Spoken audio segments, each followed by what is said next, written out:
मेरा नाम सुमन है। मेरी उम्र सिर्फ 19 साल है। मैं अपने घर की सबसे छोटी बेटी हूँ।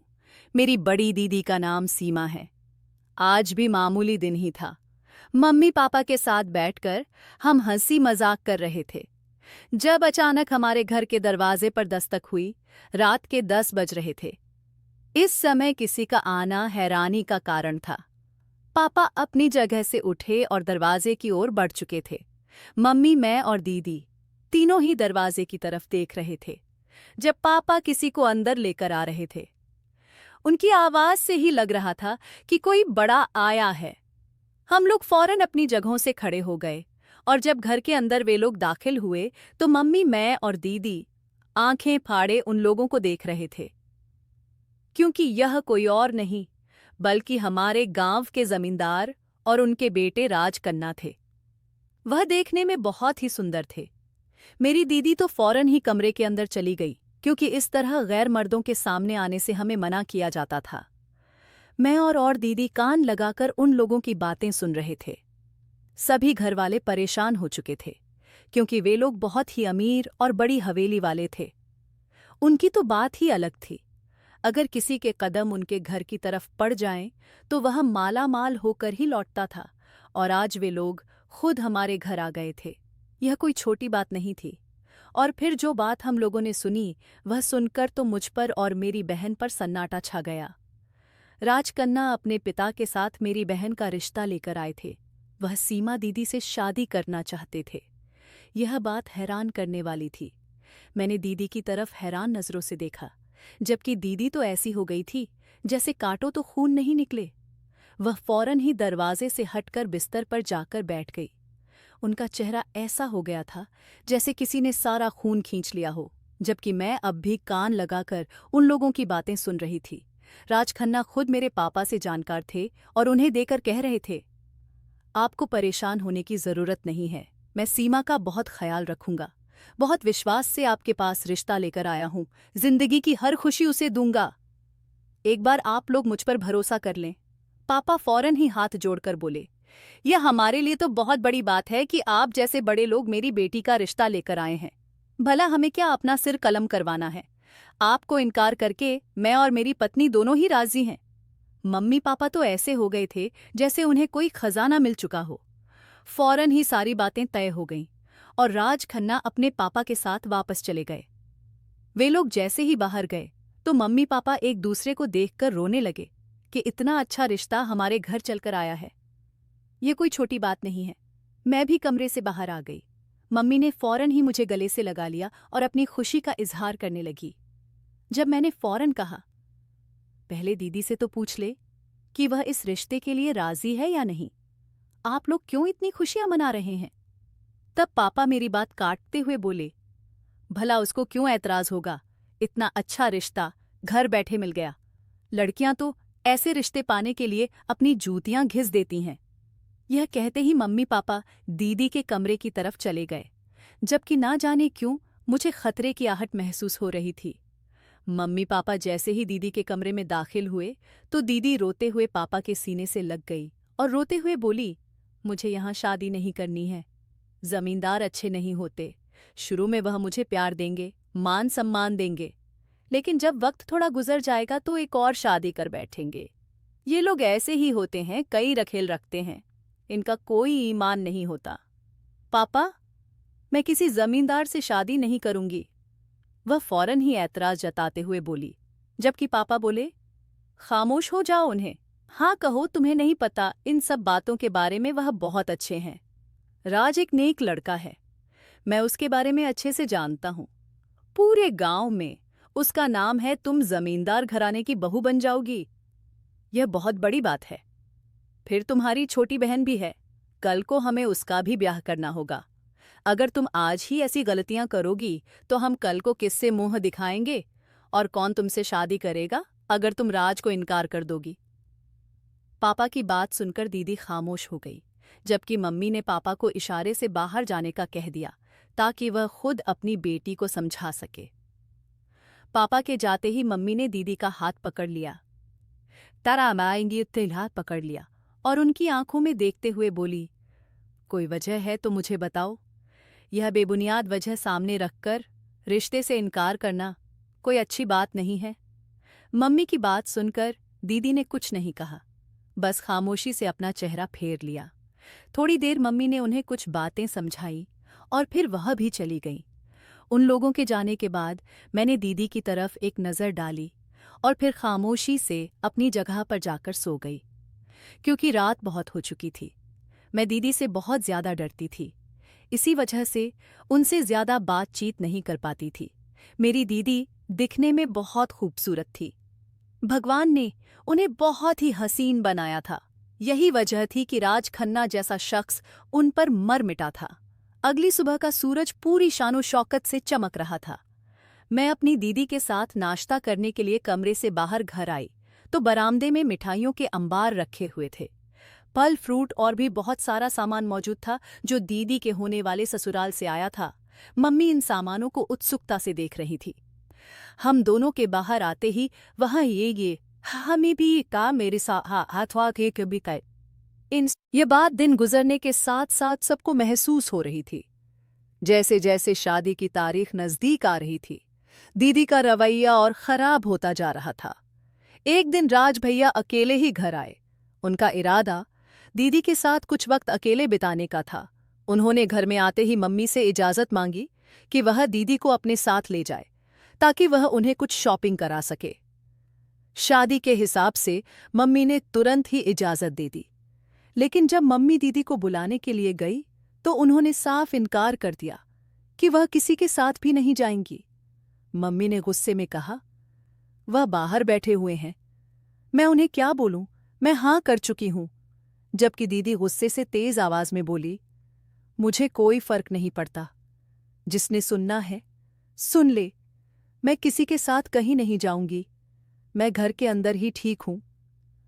उनकी आवाज बाहर तक पहुंच गई थी, तभी बाहर से आवाज आई, ठीक है, कोई बात नहीं, अगर वह नहीं जाना चाहती तो हमारी छुटकी चल लेगी, तो मेरे साथ चलोगी। अचानक उन्होंने मुझे कहा तो मैं बुरी तरह से घबरा गई, मगर फिर मैंने हाँ कह दिया, क्योंकि रिश्तेदारी हमें निभानी थी। दीदी गुस्से में थी, लेकिन मैं भी इनकार करके उनका दिल नहीं तोड़ना चाहती थी। मम्मी ने इशारे से मुझे उनके साथ जाने की इजाज़त दे दी। मैं जल्दी से तैयार हुई और उनके साथ मॉल की तरफ रवाना हो गई। उनकी गाड़ी काफ़ी ठंडी थी। मेरा दिल बहुत ज़ोर ज़ोर से धड़क रहा था। आज से पहले मैं किसी भी गैर मर्द के साथ बैठकर कहीं नहीं गई थी, और इतनी बड़ी गाड़ी में बैठने का तो मेरा एक सपना था। आज इस गाड़ी में बैठकर ना जाने क्यों मेरा दिल बहुत खुश हो रहा था। वह मुझे देखते हुए बोले, सुमन, तुम्हें क्या पसंद है? मतलब कौन सा रंग पसंद है? और तुम्हारी दीदी को कौन सा रंग पसंद है? मैं जानती थी कि मेरे बहाने वह दीदी की ही पसंद जानना चाहते हैं, इसीलिए मैं मुस्कुराकर बोली, मुझे लाल रंग बहुत पसंद है, जबकि दीदी को काला रंग पसंद है। हम दोनों बहनों की पसंद बहुत अलग अलग है। दीदी बहुत शांत स्वभाव और गंभीर रहती है, जबकि मैं बहुत ज्यादा शौकीन मिजाज हूं। आपको आपकी टक्कर की साली मिली है, मैं इतराक बोली, जबकि वह फौरन ही मुस्कुराई और कहने लगे, बिल्कुल, हमें तो खुशी होगी। आपके साथ भी वक्त गुजार कर आपकी दीदी वाकई बहुत अलग मिजाज की है, मगर मुझे उनकी यह बात बहुत पसंद है। उनका लहजा मिठास भरा था, जबकि मेरे चेहरे पर मुस्कान बिखर गई और मैं दिल ही दिल में दुआ करने लगी कि यह उम्र भर मेरी दीदी से ऐसी ही मोहब्बत करते रहे। तभी अचानक उन्होंने मुझे देखते हुए एक सवाल किया। मैं तुमसे एक बात पूछना चाहता हूं, बल्कि एक सवाल करना चाहता हूं। क्या तुम मुझे इस सवाल का जवाब दोगी? मैंने सिर को हल्की सी हिलाकर हामी भरी और उनकी तरफ देखते हुए बोली, आप हुक्म करें, आपको हर सवाल का जवाब मिलेगा। हम आपकी सिर्फ साली ही नहीं, बल्कि आपकी दोस्त बनना चाहते हैं। मैं बचपन से ही ऐसी थी। अगर कोई मुझे जरा सी मोहब्बत देता था तो मैं अपना सब कुछ उस पर निछावर कर देती थी। वह धीमे से मुस्कुराए और मुझे देखते हुए बोले, तुम्हारी दीदी क्या किसी को पसंद करती थी या फिर कोई और बात है? मैं बिल्कुल खामोश हो गई। ऐसा लग रहा था जैसे मुझ पर सन्नाटा छा गया हो। मैंने बिल्कुल भी कल्पना नहीं की थी कि जीजू मुझसे इस तरह का सवाल करेंगे। मैं अभी कुछ कहती उससे पहले ही उन्होंने बात को संभालते हुए कहा, क्योंकि मैंने महसूस किया है कि तुम्हारी दीदी इस रिश्ते से खुश नहीं है। हालांकि तुम्हारे मम्मी पापा और तुम इस रिश्ते से बहुत खुश हो। उनकी बात सुनकर मैं थोड़ी घबरा गई थी। मुझे समझ नहीं आ रहा था कि मैं उन्हें क्या जवाब दूं। बेशक मैं सिर्फ 19 साल की थी, लेकिन ऊपर वाले ने मुझे इतनी समझदारी दी थी कि मैं लोगों के इरादों को आसानी से समझ सकूं। मैं तुरंत समझ गई थी कि उन्होंने मुझे अपने साथ क्यों बुलाया था। वो दीदी की पसंद नापसंद और उनके इस बर्ताव के पीछे की वजह जानना चाहते थे। मैंने उनकी ओर देखते हुए कहा, इस बारे में तो मुझे कोई जानकारी नहीं है। ऐसी बात नहीं है कि दीदी इस रिश्ते से खुश नहीं है। दरअसल वह घर की बड़ी बेटी है, इसलिए घर से दूर जाने का ख्याल ही उन्हें परेशान कर रहा है। और रही उनके व्यवहार की बात, तो वह थोड़ी सख्त मिजाज है। मेरे साथ भी अक्सर गुस्सा कर देती हैं। आपको पता है, अभी कुछ दिन पहले ही उन्होंने मुझे थप्पड़ भी मारा था, मगर मैं छोटी हूं, इसलिए उनकी बात का बुरा नहीं मानती। मैं मासूमियत से बोल रही थी।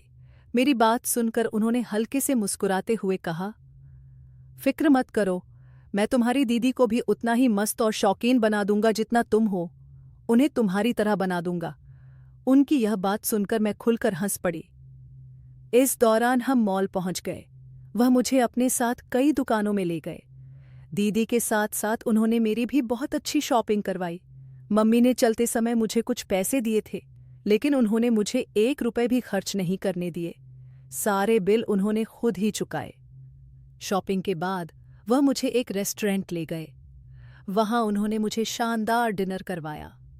वह बड़े ही अच्छे और प्यार से पेश आ रहे थे। यह सब देखकर मुझे बहुत अच्छा लग रहा था। रात के 8 बजे उन्होंने मुझे घर के पास छोड़ा। जाते जाते उन्होंने मुझसे कहा, सुमन, अपनी दीदी को समझाओ कि मैं उनका होने वाला पति हूं। वह मुझसे थोड़ी बहुत बात तो कर सकती हैं। यह कहते हुए उन्होंने मुझे अपना नंबर दिया। मैंने झिझक हुए उनका नंबर ले लिया। मुझे मालूम था कि मेरी दीदी कभी भी उनसे बात नहीं करेंगी। फिर भी मैंने चुपचाप उनसे विदा ली और घर के अंदर चली गई। घर पहुंचने पर मम्मी पापा बरामदे में बैठे, शायद मेरा ही इंतजार कर रहे थे। मेरे हाथों में शॉपिंग बैग्स देखकर वह हैरान रह गए। मैंने उनके पास बैठकर उन्हें दिन भर की सारी बात बताई। हाँ, मैंने कुछ बातें उनसे छुपा लीं जो राज भैया ने दीदी के बारे में कही थी। थोड़ी देर बाद मैं अपने कमरे में गई। दीदी एक तरफ मुंह के बिस्तर पर लेटी हुई थी। मैं उनके पास बैठ गई और उन्हें देखते हुए बोली, दीदी, आज राज भैया ने आपके लिए बहुत सारी शॉपिंग की है, आपको मैं दिखाऊं? अचानक दीदी मुझ पर चीख पड़ी, जाओ, उस राज भैया के पास ही रहने लग जाओ। मेरे पास क्यों आ रही हो? और आइंदा मेरे सामने उस आदमी का नाम मत लेना। जिंदगी खराब कर दी है तुम सबने मेरी, जाओ यहां से। उनकी यह बात सुनकर मैं बुरी तरह डर गई और चुपचाप कमरे से बाहर आ गई। अब मैं यह सोचने लगी कि राज भैया को कैसे बताऊं कि दीदी ना तो उनसे बात करना चाहती हैं और ना ही उनका नाम सुनना चाहती हैं। लिविंग रूम में बैठकर मैं दीदी के सोने का इंतजार करने लगी। मैं अंदर से बहुत परेशान थी, क्योंकि राज भैया ने मुझसे कई बार कहा था कि तुम्हारी वजह से ही मेरी उससे बात हो सकती है। थोड़ी देर सोचने के बाद मैंने उन्हें मैसेज कर दिया। मैंने लिखा कि दीदी अभी बहुत गुस्से में है और उनसे बात करना मुमकिन नहीं है। मैंने मैसेज किया ही था कि तुरंत उनका रिप्लाई आया। शायद उन्होंने मुझे दीदी समझ लिया था। वह लिख रहे थे, कैसी हो? उम्मीद है बहुत अच्छी होगी। वैसे देखने में तो बहुत अच्छी हो, फिर इतना गुस्सा क्यों करती हो? उनका मैसेज पढ़कर मुझे हंसी आ गई। मैं एक पल के लिए सोचने लगी कि क्यों ना मैं उनके साथ थोड़ा सा मजाक कर लूं, मगर फिर मैंने सिर झटक दिया। मैंने सोचा, मैं ऐसी लड़की नहीं हूं जो किसी के जज्बातों से खेले। मैंने उन्हें तुरंत जवाब दिया, मैं सुमन बोल रही हूं दीदी को। मैंने कुछ नहीं कहा है क्योंकि वह अभी बहुत गुस्से में है। मैंने सोचा आपको बता दूं ताकि आप इंतजार ना करें। मेरी बात सुनकर उन्होंने हंसते हुए मुझसे माफी मांगी और कहा, मैं समझा कि तुम्हारी दीदी है। वैसे तुम भी कम हसीन नहीं हो। ऊपर वाले ने तुम दोनों बहनों को ही बहुत खूबसूरत बनाया है। उनका यह कहना मेरे दिल को अच्छा लगा। वह वाकई अच्छे इंसान थे। पापा ने बिल्कुल ठीक कहा था कि वह बहुत अच्छे हैं थे। उनकी बातें ही बहुत अच्छी हुआ करती थीं। काफी देर तक मैं उनके साथ चैटिंग करती रही थी और उसके बाद उन्हें गुड बाय बोलकर अपने कमरे में आ गई थी। इस दौरान दीदी भी सो चुकी थी। मैं भी उनके बराबर में ही लेट गई और कब गहरी नींद में चली गई मुझे कुछ पता नहीं चला। वक्त धीरे धीरे गुजरता जा रहा था। शादी के दिन करीब आ रहे थे और दीदी का वया और ज्यादा खराब होता जा रहा था। एक दिन मैंने हिम्मत करके दीदी को बताया कि जीजू का नंबर मेरे मोबाइल में है और वह तुमसे बात करना चाहते हैं। मैंने कहा, एक बार उनसे बात कर लो और अपने दिल की बात उन तक पहुंचा दो ताकि वह तुम्हारे जैसा बन सके। लेकिन दीदी ने उस दिन भी मेरे साथ बहुत बुरा बर्ताव किया। उन्होंने मुझे कमरे से बाहर निकाल दिया। फिर मैंने जीजू को साफ शब्दों में बता दिया कि आपकी होने वाली पत्नी बिल्कुल भी अच्छी नहीं, उन्हें आपसे बात करने में कोई दिलचस्पी नहीं है। आप जब शादी कर लो तो उनकी अक्ल ठीक कर लेना। उस समय मैं बहुत उदास थी क्योंकि बार बार दीदी से बेइज्जत होना मुझे बिल्कुल अच्छा नहीं लग रहा था। लेकिन जीजू ने मेरा मूड ठीक कर दिया और मुझे हंसा दिया। उनकी बातों की वजह से मैं दीदी की बातें कुछ पल के लिए भूल गई थी, लेकिन ना जाने क्यों दीदी का रवैया मेरा दिल तोड़ देता था। वक्त धीरे धीरे बीत रहा था। आज दीदी की थी। उन्होंने बहुत ही खूबसूरत जोड़ा पहन रखा था जो उनके ससुराल वालों ने दिया था। हम सब ने दीदी को खूब हल्दी लगाई थी, लेकिन दीदी मुंह बनाए बैठी थी। उन्होंने किसी भी चीज में दिलचस्पी नहीं ली, बल्कि वह हर किसी को टकती जा रही थी। ऐसे मत करो, वैसे करो, इस तरह से मुझे हल्दी मत लगाओ।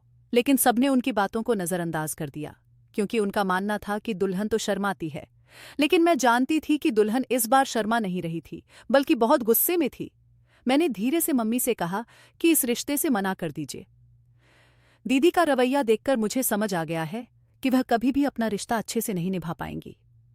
मम्मी ने मेरी बात सुनकर मुझे डांट दिया और कहा, तुम्हें क्या पता बड़े घराने में रिश्ता करना कितने नसीब वालों की बात होती है। मैं मम्मी को सिर्फ देखती रह गई क्योंकि मैं जानती थी कि वह बहुत गलत कर रही हैं। वो एक लड़की की जिंदगी के साथ बहुत बुरा खेल रही थी और यह बात मुझे बिल्कुल भी अच्छी नहीं लग रही थी। वक़्त धीरे धीरे और तेजी से गुजर रहा था। बारात का दिन आ पहुंचा था। आज सुबह से ही दीदी अपने कमरे से बाहर नहीं आई थी। मम्मी ने उनके लिए एक मेकअप आर्टिस्ट को घर पर बुलाया था, लेकिन दीदी ने कमरे का दरवाज़ा बंद कर दिया था और मम्मी से कहा, मुझे किसी भी पार्लर वाली की ज़रूरत नहीं है, मैं खुद तैयार हो सकती हूँ। मैंने दीदी से कहा, दीदी मैं आपको तैयार कर देती हूँ, मुझे भी थोड़ा बहुत मेकअप का काम आता है। लेकिन दीदी ने साफ इनकार कर दिया। उन्होंने मेरी ज्वेलरी और कपड़े कमरे के बाहर निकाल दिए थे। इसका मतलब था कि मैं उनके कमरे में तैयार नहीं हो सकती। घर में मेहमान बहुत थे, इसलिए हमने इस पर ज्यादा हंगामा नहीं किया। मैं अपना सामान उठाकर मम्मी के कमरे में चली गई। वहीं मैंने नहा धोकर अपने कपड़े पहने और तैयार हो गई। अब मुझे सिर्फ बारात के आने का इंतजार था। घर में गहमा गहमी मची हुई थी। वक़्त तेजी से बीत रहा था। हमने घर के बाहर ही शामियाना लगवाया था क्योंकि घर हमारा बहुत छोटा था और मेहमान बहुत ज्यादा थे। बारात का समय भी आ पहुंचा। मैं सबसे आगे आगे थी। जीजू का स्वागत हमने बहुत अच्छे से किया। मैंने उनसे बहुत ज्यादा रस्म की रकम ली और उन्होंने खुशी खुशी मुझे पैसे दे दिए। आज जीजू बहुत ही खूबसूरत लग रहे थे। मैंने उन्हें मुस्कुराते हुए कहा, आप बहुत अच्छे लग रहे हैं। उन्होंने भी मेरी खींचते हुए कहा, तुम भी बहुत खूबसूरत लग रही हो। मैं धीमे से मुस्कुराई और पीछे हो गई। अब दुल्हन को मंडप में बुलाया जा रहा था। मम्मी पापा और मैं तीनों दीदी को लेने के लिए उनके कमरे में पहुंचे। लेकिन जब हमने दरवाज़ा खटखटाया तो दीदी ने दरवाज़ा नहीं खोला। घर में अब कोई नहीं था सिवाय हमारे। मैं बुरी तरह घबरा चुकी थी क्योंकि दीदी ऐसा कभी नहीं करती थी। कहीं उन्होंने कुछ कर तो नहीं लिया? यह ख्याल आते ही मेरी जान गले में अटक गई। मैंने घबराकर पापा की ओर देखा। उन्होंने मुझे शांत रहने के लिए कहा और तुरंत दरवाज़ा तोड़ने की कोशिश करने लगे। 2-4 धक्कों के बाद दरवाज़ा खुल गया। जब हम अंदर पहुंचे तो देखा कि दीदी वहां नहीं थी। मेरा तो दम ही निकलने के कगार पर था।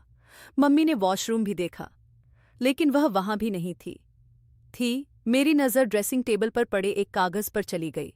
मैंने तुरंत ही वह कागज़ उठाया और जब मैंने वह खत पढ़ा तो मेरे पांव तले ज़मीन खिसक गई। उस खत में साफ साफ लिखा हुआ था, मैं इस घर को छोड़कर जा रही हूं।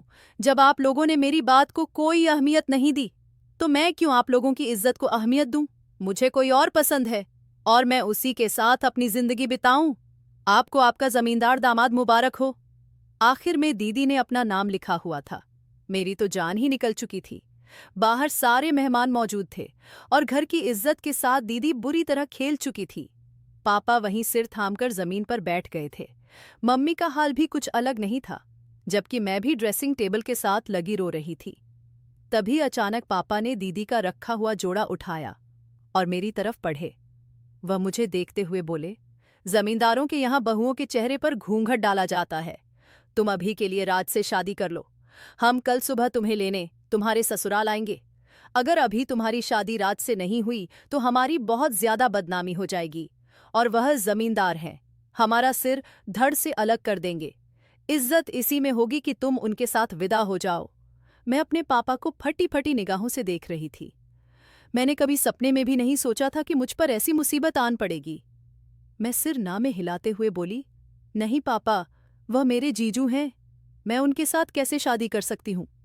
तभी मम्मी भी मेरे आगे हाथ जोड़ते हुए बोली, तेरी एक बहन ने तो हमें कहीं का नहीं छोड़ा, लेकिन भगवान के लिए तू हमारी मदद कर दे। तू हमें निराश मत कर, हमें तुझसे बहुत उम्मीदें हैं। मुझे पता है मेरी बच्ची बहुत अच्छी है, उसके पास अख्तलम अभी तेरी शादी राज से नहीं करवाई तो वह लोग खून खराबा कर देंगे, और तू जानती है कि तेरे पास तो सिर्फ एक बाप है और कोई नहीं। मम्मी इमोशनल ब्लैकमेलिंग पर उतर आई थी। उनकी बात बिल्कुल सही थी। वाकई अगर हम इस वक्त इस रिश्ते से इनकार करते तो यह लोग हमें जिंदा नहीं छोड़ते। जमींदारों के पास कितनी बड़ी बड़ी बंदूकें होती हैं, इस बात से मैं बहुत अच्छी तरह जानती थी। मैं बहुत ज्यादा डर चुकी थी। इसी वजह से मैंने तुरंत ही हाँ बोल दी। मैंने दीदी का जोड़ा उठाया और वॉशरूम चली गई। थोड़ी देर बाद मैं उनका दुल्हन का जोड़ा पहनकर बाहर आ गई। मम्मी ने मेरे सिर पर लाल घूंघट डाल दिया और मुझे अपने साथ थामकर बाहर ले आई। उन्होंने मुझे मंडप में बैठा दिया और शादी की रस्में शुरू हो गईं। मेरा दिल बहुत जोर जोर से धड़क रहा था। जब जब जीजू मेरा हाथ थामे तो ऐसा लगता कि मेरा दिल मुंह से बाहर आ जाएगा। एक बार उन्होंने मुझे बाहर देखा था और हैरान हुए थे, मगर उन्होंने ऐसी कोई बात जाहिर नहीं की जिससे किसी को शक होता। थोड़ी देर बाद शादी की सारी रस्में पूरी हो गईं। शादी सही सलामत हो गई और मैं पूरे हक के साथ अपने जीजू के नाम हो चुकी थी। शादी खत्म होते ही खाना खोल दिया गया। सबने खाना चुपचाप खाया और उसके बाद विदाई का वक़्त आ गया। विदाई के वक़्त मेरा दिल ऐसा हो रहा था जैसे मैं अभी कट कर मर जाऊं। मेरा दिल कर रहा था कि राज को बता दूं कि मैं सीमा नहीं बल्कि सुमन हूं, उनकी छोटी साली। मगर उस वक्त मैं इतनी डरी हुई थी कि मैंने अपनी जुबान बंद ही रखी। मुझे गाड़ी में बिठा दिया गया और गाड़ी हवेली की तरफ रवाना हो गई। एक लंबा सफर तय करके हम हवेली पहुंच गए। वहां जैसे ही हमारी गाड़ी दाखिल हुई तो ढोल नगाड़े बजाए गए और आसमान में आतिशबाजी की गई। मुझे पता था कि यह सब मेरे लिए नहीं बल्कि मेरी बहन के स्वागत के लिए हो रहा है। मेरी आंखों में आंसू आ गए, लेकिन मैंने अपने दिल को समझा लिया था कि सिर्फ एक रात की बात है। कमरे में जाते ही मैं जीजू को बता दूंगी कि मैं कौन हूं, लेकिन मैं जानती ही नहीं थी कि कमरे में जाने के बाद मुझ पर कैसी कयामत टूटने वाली है।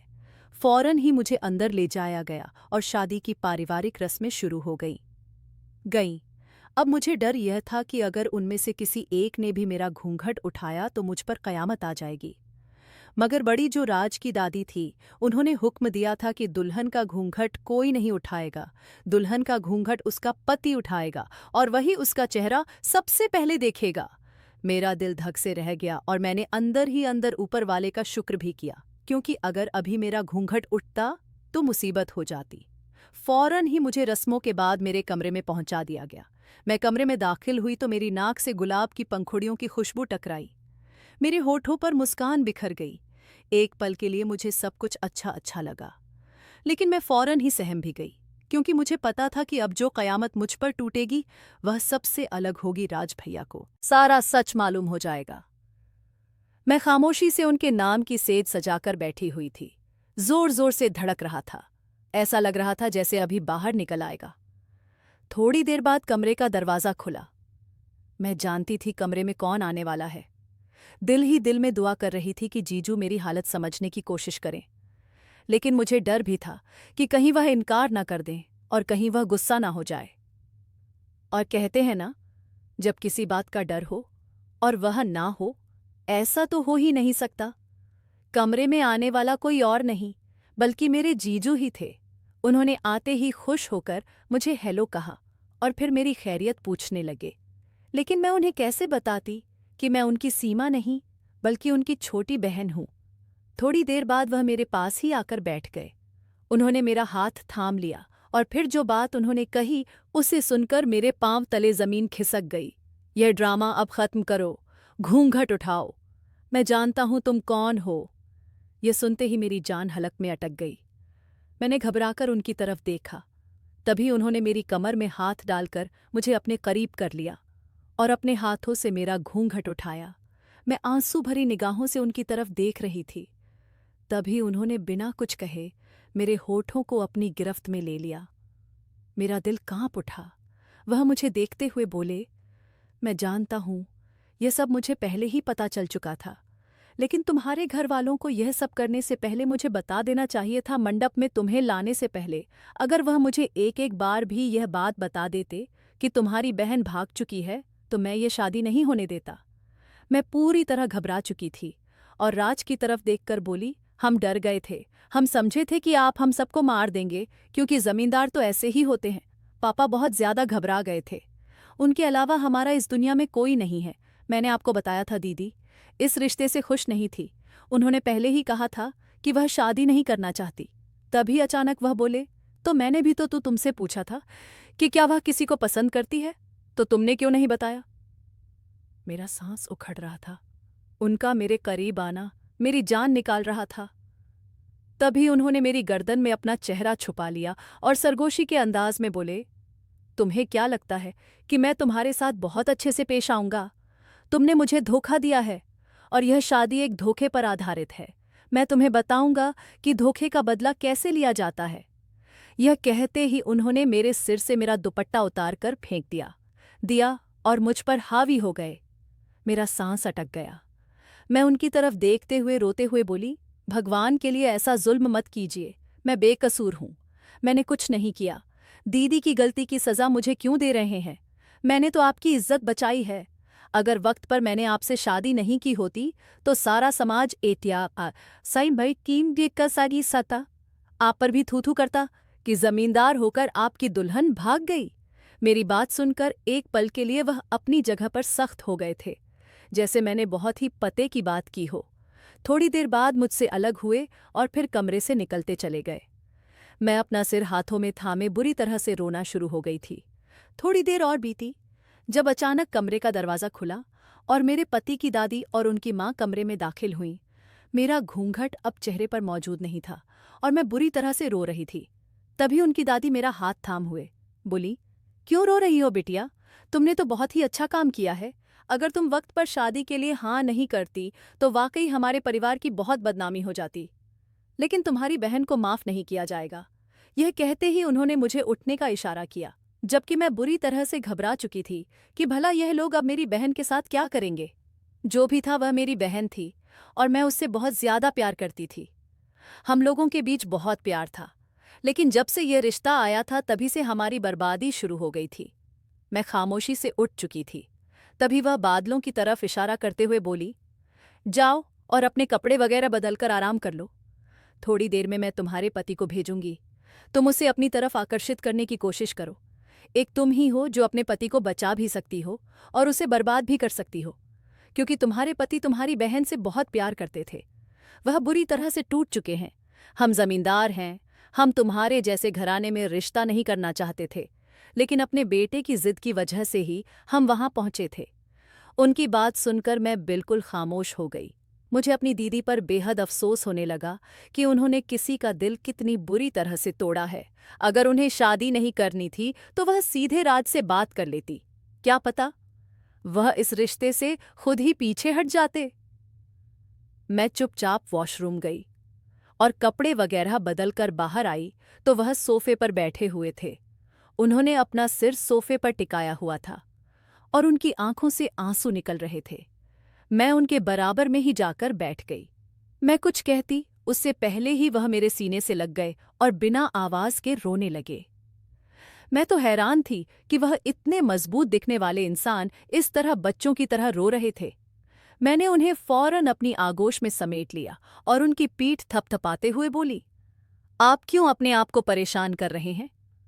जब अगला आपको इंसान नहीं समझ रहा, आपकी फीलिंगलेस के तहत मैं उनके कदमों में बैठ गई और उनका हाथ थामकर अपने होठों से लगाया।